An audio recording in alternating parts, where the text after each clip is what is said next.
the spouse is, let's say the spouse is 65 years old and collecting benefits, right? Collecting benefits. Right? So this is just a hypothetical. This is just an example. 65 years old, collecting benefits, married to a spouse who is 61 years old. Okay? All right. Collecting benefits, that's called a primary insurance amount. That's the amount.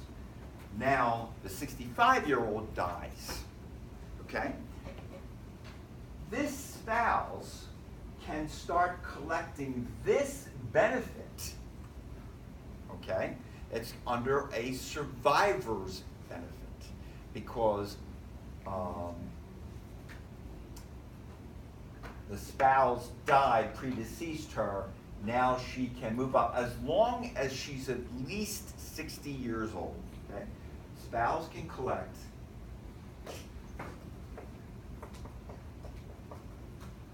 survivor's benefits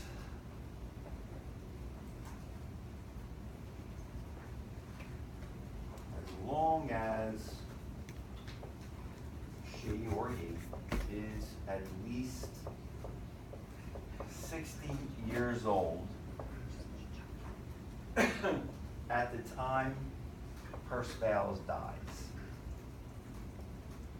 Her or his spouse dies. Okay?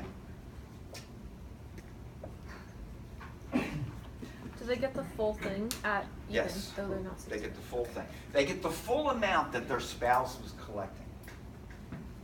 What if they die when they're 59? Then do they get it at all? When No. they get 60? No. That sucks. I think you do get some Social Security though for the death, not for Like the $200. retirement. You get like a flat amount, like 250. Yeah, $255 for burial. That you get that, but I don't think you get a benefit. The Oh, spousal I have to look it up. benefit has Nancy a hurdle of being 60 years old, at least according to our textbook. Everybody always says that. Oh, that's not right. Life insurance. That does, especially if they pass early, to get paid off for whole life. That's true. But I guess that's how everybody. That's right. Says it right there.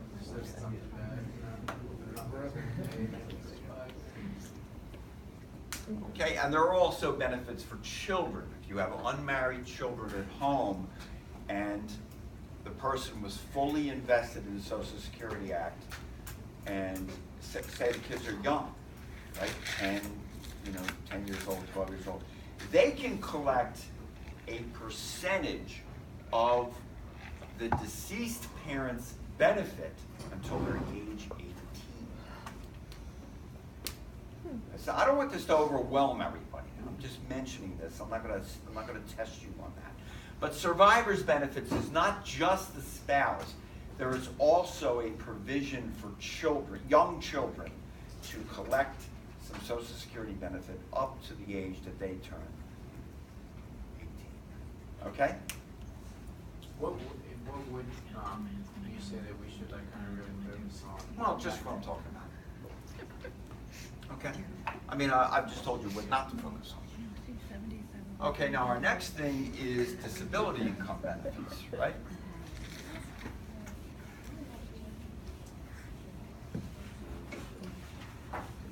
I mean, to answer your question, Eric, I think everything I've just gone over is what I would concentrate on, with the exception of I'm not as concerned about, how much the children get. They get 75%, but I'm not concerned about,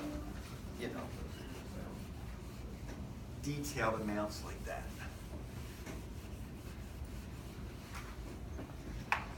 Okay, now let's talk about disability benefits.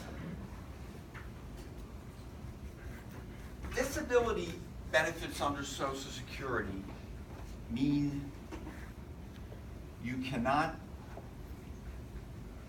do any job. Okay, now, just understand the difference of what we're talking about. If you're covered by disability insurance at work, right, or through AFLAC, that disability insurance will say, if you're involved in an accident or you get an illness, you cannot do your normal job. We pay disability benefits.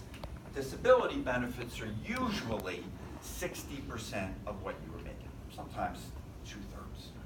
It's in that range. Can't do your job. So I'm a lawyer, right? I work as a lawyer during the day. If something happened to me and I couldn't practice law, I would get the disability benefits, right? But what happens is the Social Security disability benefit is more broad than that. What it says is there's a 5-month waiting period.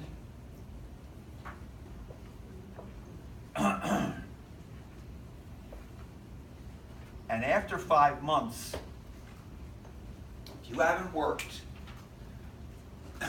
and you can show, you fill out an application that shows you can't do any job, okay, then you can go on Social Security disability, okay? Social Security disability, the benefit is going to be equal to your PIA at whatever your age is. Professor, Yep. is that any job, like any job in your field, like let's say you were a lawyer and you proved that you can't do a job in your field, but like you can work at McDonald's? No, it's any job. Yeah, it's not just the law. So for me, I would have to fill out an application that said, you know what, I can't practice law anymore.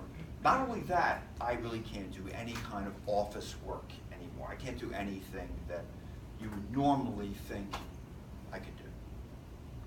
I mean, the McDonald's question, I don't know how they answer that. I don't know how they deal with that. Like okay. I- Like what if like you were some kind of mechanic? And, Mechanic, yeah. like you can no longer work as a mechanic. Right. But you could work in an office job, but you have no experience and you could never get a job like that. So would that constitute disability benefits or no? Yeah, conceivably, yeah, sure. Because I mean, if you can't get it, then you can't do it. But then you have to right? not go to work, like you have to Yeah. just, you know what I mean? You just can't ever work, That's or else right. you don't get them, right? I mean, That's exactly right. gotta stick with it. Somebody over here? There's tons of construction workers like that like blow up their back. But then they can't work. Yeah, you're right. You're right. Yep. You're right. And then the PIA at whatever your age is, you don't have to be 60 or anything. So it's whatever your full PIA would be. Whatever, in other words, whatever primary insurance amount you have earned, quote, as of the time of the disability. So if you're 35 years old, you haven't been working that long, right? So how much of a monthly benefit have you earned? Probably not a whole lot, okay? Probably not a whole lot. But that's how much you will get if you're disabled at the time of 35. By the way, this is the most abused benefit in the government. This is really the one, because it's easy for someone to say, I can't work. I can't work. I get a doctor to say I can't work, and we'll put in an application. And you know, you see this happen. This is called the workforce participation rate. Did you ever hear of that in economics? Well, that dips during recessions, and that's because more people get desperate and they say, I'm just going to go for disability. Okay? Russ? Yeah, my mom knows this lady. She's lived in this country for like 3 years, and somehow she got a disability. So like, what's her PIA? But I don't know exactly how much she's making, but it sounds like she, getting paid. I don't know the amount. I just know the way the textbook tells me that that's how it's done. But I don't know. Sometimes I hear that. I hear that type of anecdote, and I don't know the reason. Maybe there's exceptions, or maybe they do it a different way for people who are newly in this country. So, okay. Be like a citizen to get this, or? Oh, yeah. Supposed to be in the Social Security system, Trump's and gonna you're give supposed to it be a out. citizen. Yeah. I don't think so. You don't have to get, Citizens have Social Security card. right, you don't have to be a citizen in order to get Well, you have to be in the system, so you're paying Social Security taxes Okay. in order to be in the system. But Dan, your point's a good one.